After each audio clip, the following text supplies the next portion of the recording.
would be the gap between like academically gifted and challenged kids. So that is pretty wide. I don't want to say anything too bad. Perfect. That's good.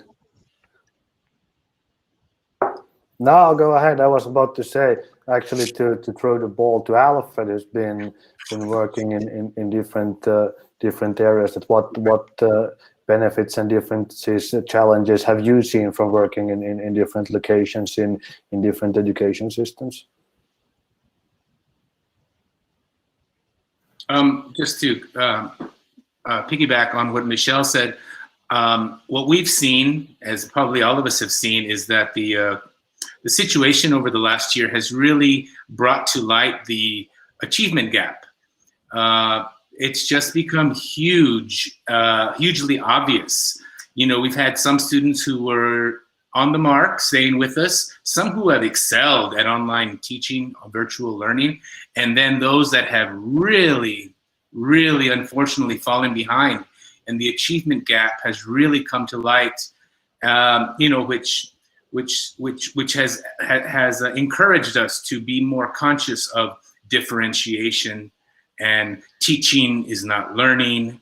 And, you know, even though we might be teaching online, that doesn't mean kids are learning. So just teaching in the old ways with new ways of technology is not beneficial to all. So that's really put us in a situation where we need to be comfortable with being uncomfortable, and really help us to think about how are we going to help the kids that have excelled? How are we going to help them exceed past the meeting? As well as how are we going to help those kids who have fallen behind? This has been a terrible situation for them.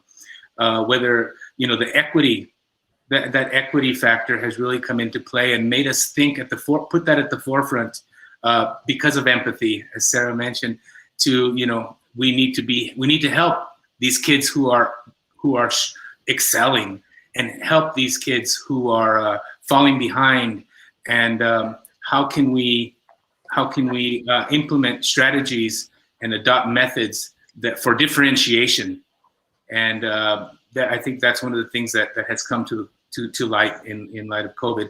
And I was just piggybacking on what Michelle said for that difference. Yeah.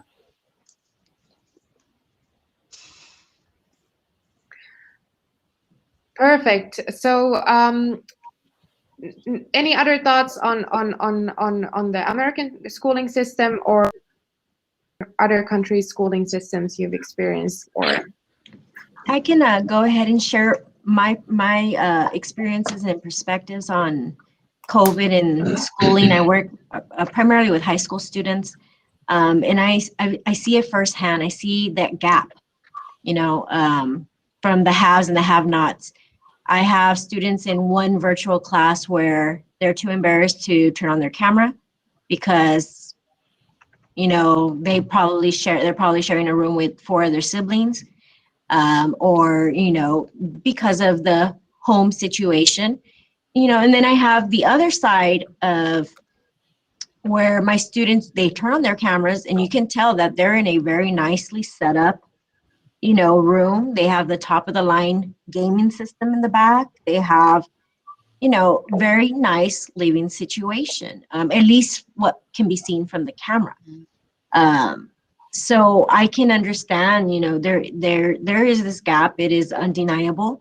And the fact that trying to balance, you know, we require students to have their cameras on, but we also have to be empathetic of why they're not having the cameras on. And then we have to distinguish, well, is it because they just don't want to turn on the cameras? So there are a lot of factors that go into it.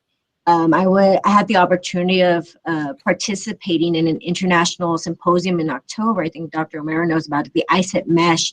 They got together and, you know, they were talking about COVID and education. One of the biggest things we heard from our international speakers were the fact they were so surprised that America was having issues with lack of digital devices. They just believe everybody walks around with a cell phone.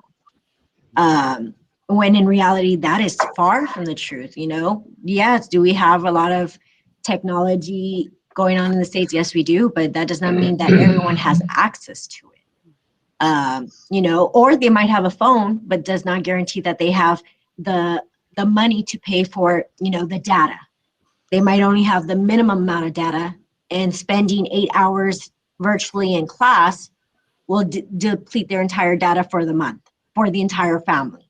So those are some of the things that they were very surprised with, that makes us think, you know, how are we portraying our students in America? We're not showing the truth. We're not showing that there are students who fall on that other side of the track and don't have the devices or don't have the technological abilities to connect and learn.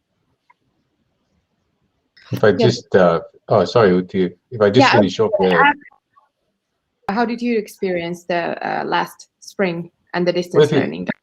Yeah, and you start to think about it.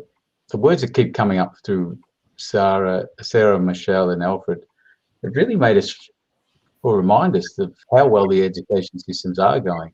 If you think about access, the access that people were provided through schools, when that was removed by COVID, parents and communities start to realize, wow, this was like before access, which was a very different world. The same with Sarah talking about resources. We're fortunate in certain countries, and it also highlighted in other countries, as Alfred spoke about, when resources aren't available in the school setting, well, it's exemplified or amplified even further. We haven't got those resources at home. And the third piece around support and funding, when we had to start to find support for families to find a computer to access the virtual classrooms or things that are offered at school and taken for granted, really come to the front when you're trying to find that resource or that data package or that piece of technology to keep your children connected. In terms of the cons, then we start to think about time. Like what happens when time is being blurred between the working parent? I'm sure Michelle at some stages, you're working and being the home educator. And you're hearing a lot of stories about this now, parents pulling double duty and sometimes having to give up their career or put it on hold while they're being an educator. And so you start to realize the importance or the contribution of educators, the time they put into educating your child or children. And also the sheer numbers. Some people struggling at home with 3 or 4 people trying to get to the same, maintaining attention. When you might be in Alfred, you would have seen this in Egypt, I'm sure, if you've been to India, where a teacher's working with 100 children or 120 children. So this whole idea of the kind of time and numbers. And the last one about capacity, and if we get it back to education for sustainable development and global citizenship, parents who was asked to step in the role of educator, really without the capacity to teach. If we think about it coming back post-COVID and today on World Earth Day, how many teachers, people who've been through teacher training programs, Alfred, Sarah, was there a course on educating for sustainable development? Was there a course on educating for global citizenship? So if it's not us that is doing the work, then who is it? If we're not going to start it now, when are we going to start? So I'll stop there, Ruthie. Perfect. So it was so good that you mentioned the distance learning and everything. So do you see if there's a difference between last spring and what is happening now, since many schools are again doing distance learnings or distance teaching and remote learning? I saw a fast scramble to get devices out to the students, at least in our districts. They found devices now. Were they top of the line? Probably not all of them, but they tried their best to get devices to the students. Our districts pulled out buses for Wi-Fi, where they would equip the bus with the Wi-Fi routers and they'd park them in specific neighborhoods. Doesn't always guarantee the best or the strongest Wi-Fi, but you know, the attempts are there. The attempts are there.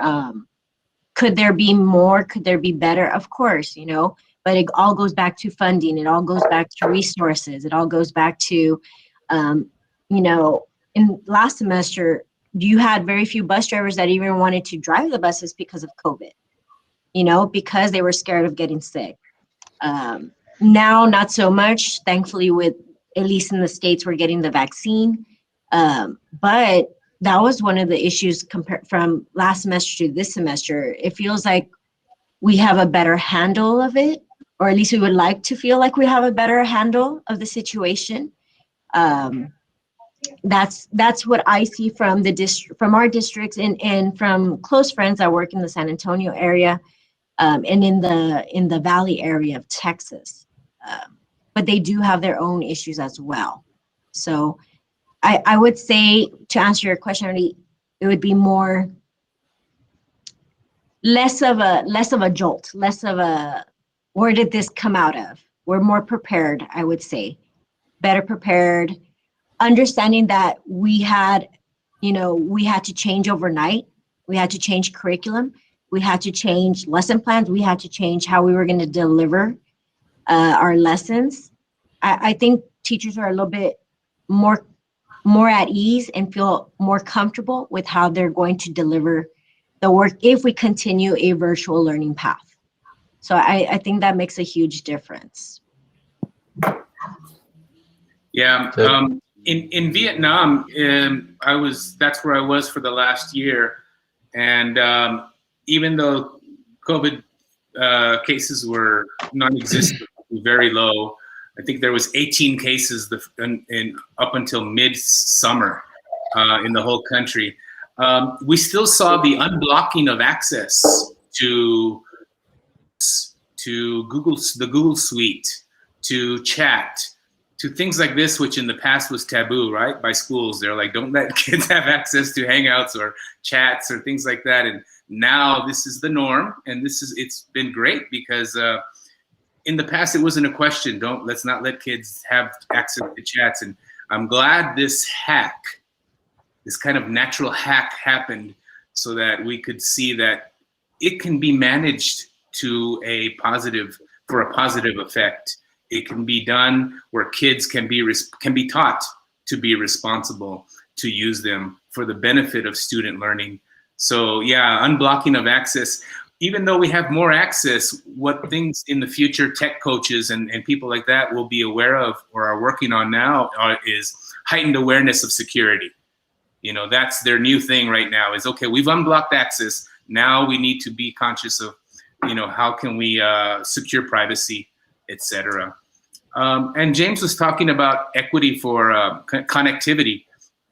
Elon Musk with his SpaceX program, I think he is going to be he and other investors in this area are going to be key in providing equitable access to connectivity for students in rural areas, in lower economic areas, for connectivity through satellite internet.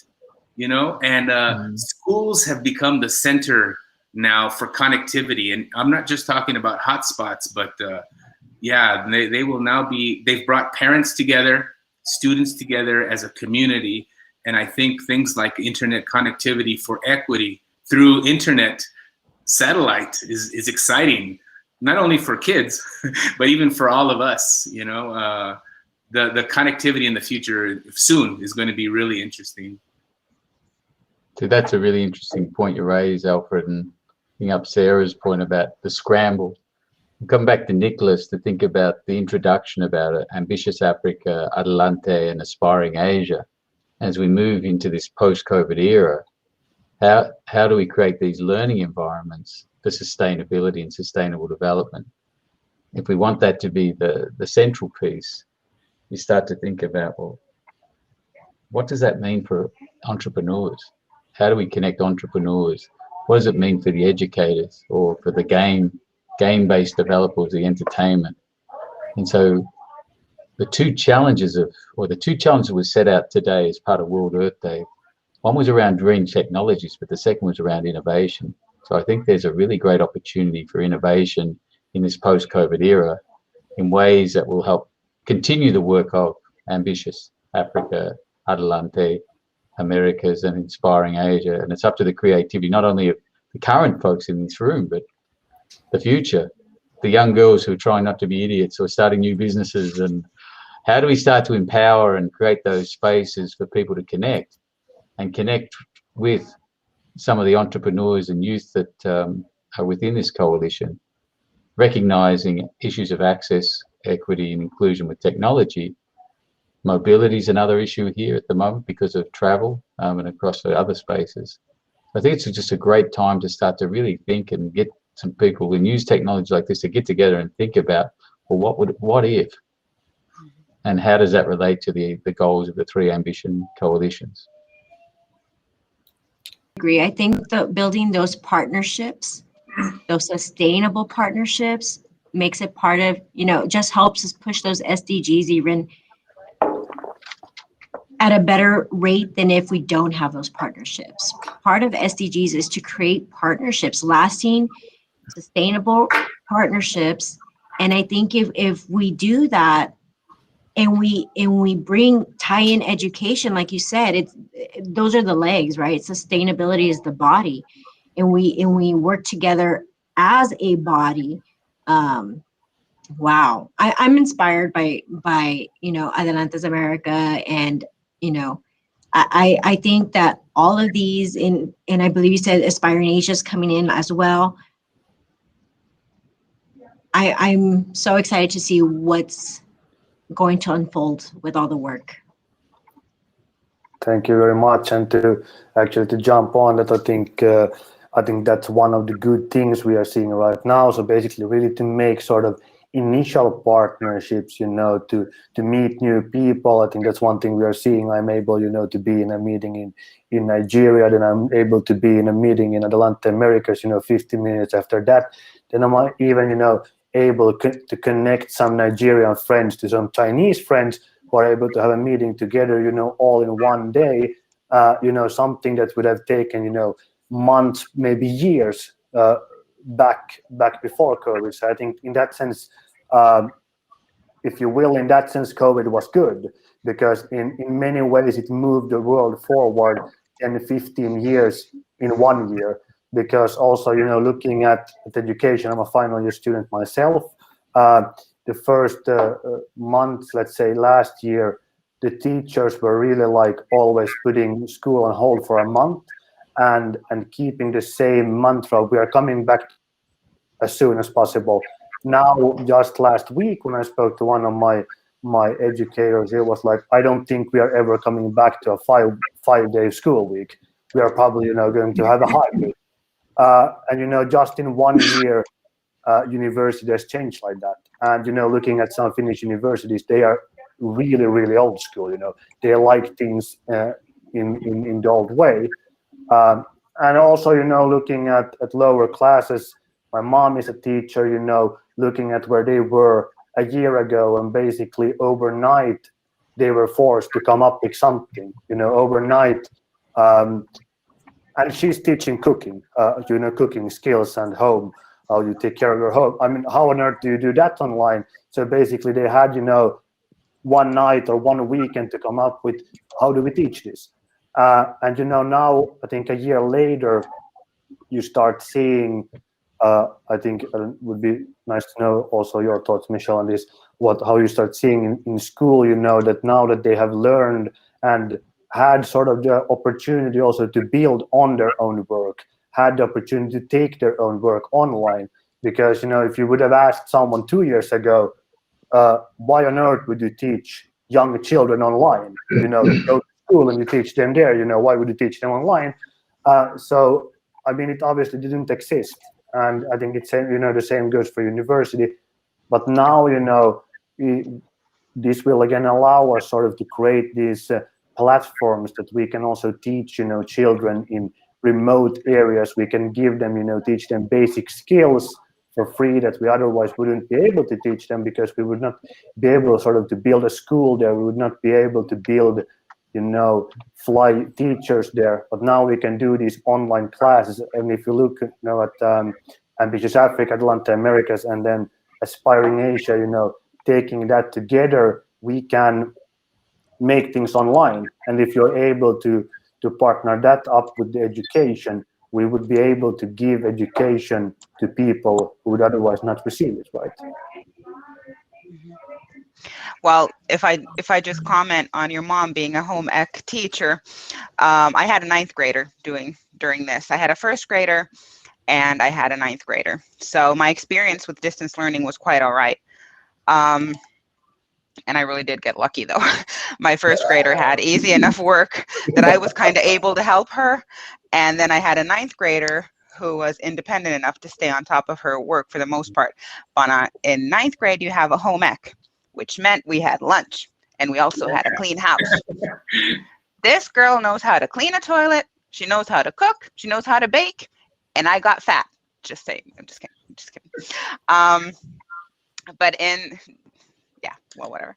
But it was, I think they did a great job in kind of adapting what they usually learn in a school classroom, like home ec, baking and cooking and cleaning, to that they really had to do it in, at home, and they had to create recipes, and I thought it was pretty fun. And I think, the teacher did a great job just talking about home ec. Mathematics then, yeah, Mama was struggling. Mama was really struggling. I was even struggling with my first grader. But I think our education system in Finland did the best possible job that they could. I can only imagine what a task it is to try and educate lower graders through Zoom. I also have a first grader she has ADHD, so she does not want to sit in front of a camera. She gets anxiety, and I was struggling with that. So I kind of wanted her to turn the camera off, and I would rather teach her just normal, well, kind of like empathetic skills or something. But my only wish I would have, if I could have a wish, would be better resources for parents and families to deal with suddenly having to tutor their own kids at home, because it is a challenge to stay on top of my work and then my kids' work. And I know a few families who have had a really tough time, with both parents and children at home around the clock. And then the situation, relationships, parents fighting, everybody's at each other's throats, everybody's trying to, coexist. So, but I think it was a new situation altogether.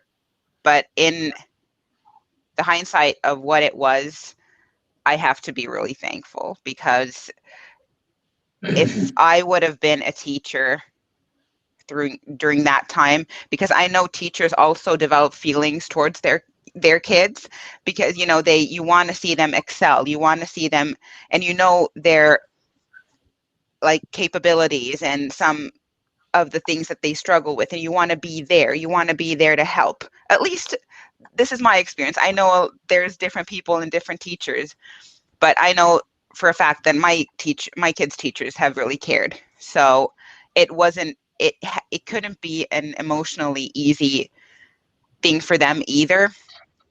But one thing I wanted to say about the video and what we need to teach in school, if you ever come across this video, it's a redheaded boy who's singing "Don't Stay in School." It's brilliant, because he states all the facts why we learn these, like percentages and stuff, but we don't learn. The kids don't learn how to do taxes, or it's really good. Just a note. Well, I like to also agree with Michelle. I have, as a teacher, but I'm also a parent of a kindergartner and a fifth grader with learning disability and ADHD. So it was a struggle. And, I'm very fortunate to be an educated woman, but man, that fifth grade science threw me through a loop. And then it doesn't help that I would have to be reading with him. And it was very taxing. And, one day I just sat down, and I'm sure a lot of people have thought about this. How are people who are not educated helping their children? How are people, in our city, we have a very large percentage of Spanish speaking families. And and the work is being taught in English. So how are parents helping, their children? I know a lot of colleagues who have been doing double work, creating lessons in Spanish so that they could teach their parents, so that the parents can in turn help their children at home. Those are the extra hours that a lot of administrators, a lot of school districts aren't looking at, those extra hours of creating PowerPoints for parents, recording lessons for parents, just so that they could help their children at home. So that, that is another issue that I think really needs to be addressed. How are we doing it to help the parents who might not have the capabilities that Dr. O'Mara mentioned earlier, to be that teacher at home? I know we're getting near the end of time, but this is something I'm observing as we chat about this. So all of us have been through a pre-COVID education. We've all experienced uninterrupted education. We finished wherever the level we wanted to finish to. Michelle, you've been a successful business person. Alfred, you've traveled the world. Nicholas, Uti, and Sarah, you've realized your dreams. And it was funny to hear, not funny, haha, but interesting to hear, when I had to teach someone else about math,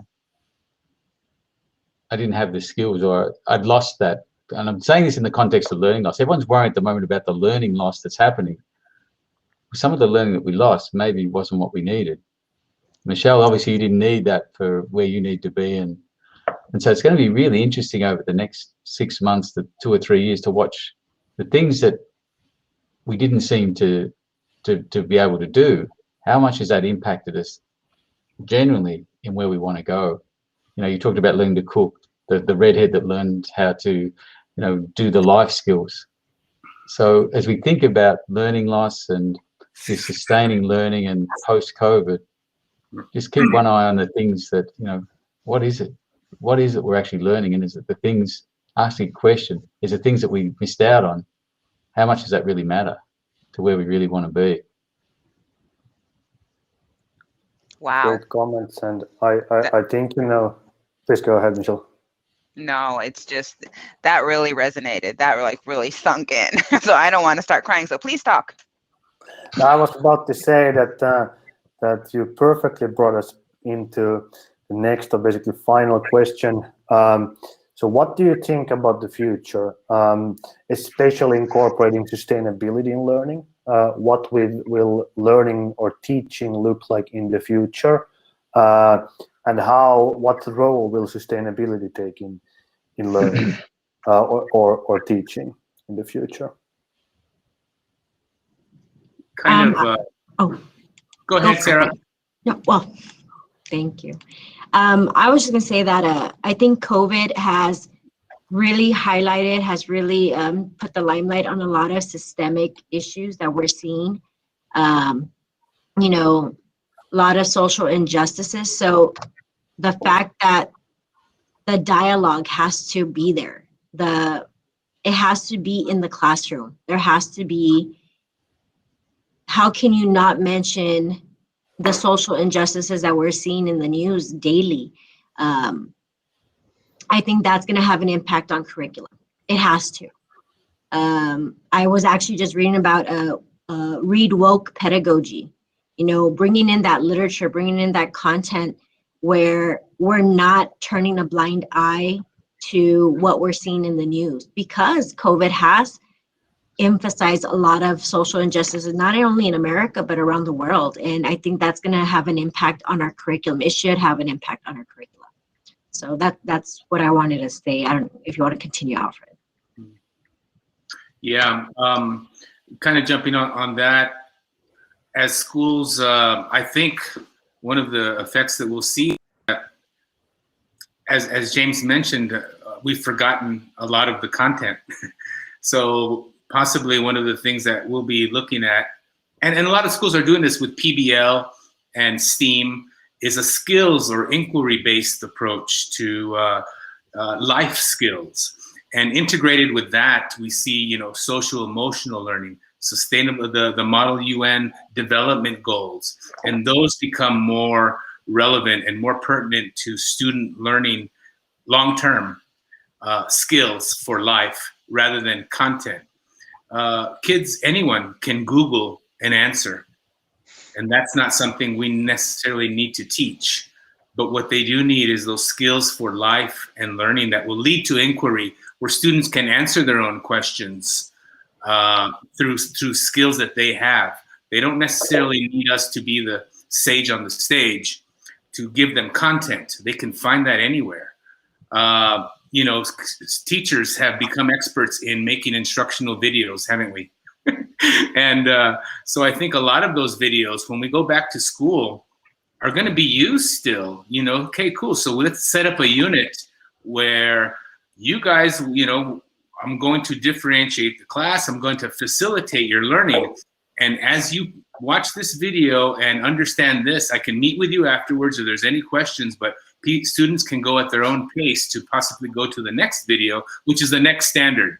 So videos are based on standards. And instead of the teacher teaching one standard at a time to all the kids, these instructional videos, which are gold now, I think are going to be useful, not only in the classroom, but now possibly as a blended learning effort, you know, anywhere. We can learn anywhere. The classroom is not really that relevant anymore. And so since we do have a skills-based approach, juniors and seniors, maybe even freshmen, can work on an entrepreneurship program in the community while they're still able to be not accountable, but responsible for their learning through these modules that have been set up, not necessarily to the level that we want them, but we know how we can make blended learning a possibility, especially for those students who need more help, but as well as those students who are excelling and guiding their own learning. As we integrate social and emotional learning explicitly into the classroom, not just, you know, how can we take into account global citizenship into our unit on Egypt or into our chemistry unit, and being very explicit about implementing social emotional skills into physics, into content, into home economics.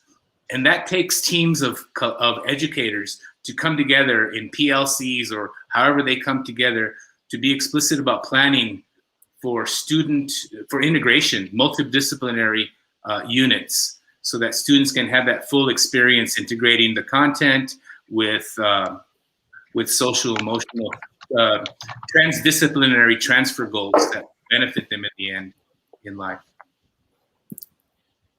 Thank you very much. As we're running out of time, any final comments on this? I just direct your attention to two links in the chat about where we could go. So UNESCO has a sustainable development toolkit with the priorities, and then a supplemental implementation guideline.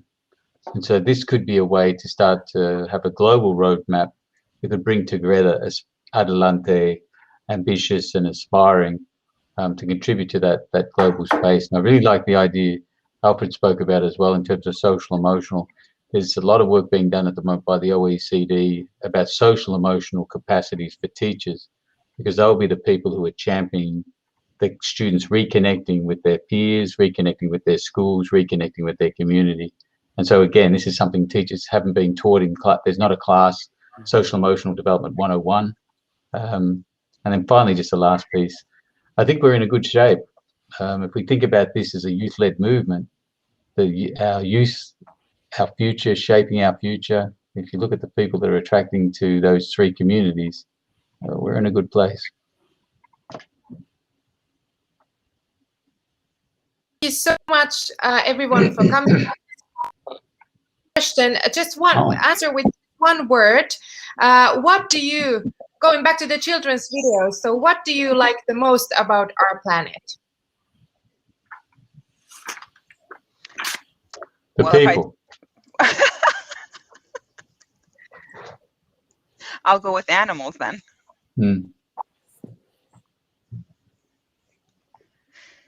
Yeah, but people. Yeah, I'm sorry, I'm going to have to go with the same thing. I used to be a scientist, and as a scientist, you work very independently. And I wanted to continue doing science, but I wanted to be around people. Teaching was the way to do it. So people, absolutely. What about you and Niklas? I would have to go with children. Even though sometimes when teaching them math is difficult, I would still go with children. I think in a sense I would have to go with people too. I would say exploring different cultures, but what is a culture without different people? So people. What I felt when I typed it. Learning about it. Connie? Hello. Sorry, I'm back. So what do I like most about this world? You're gonna think I'm so unoriginal, but honestly, I think it's humanity as well. I think that the fact that we can come together and really work towards things that are not directly affecting us is such a big win, really.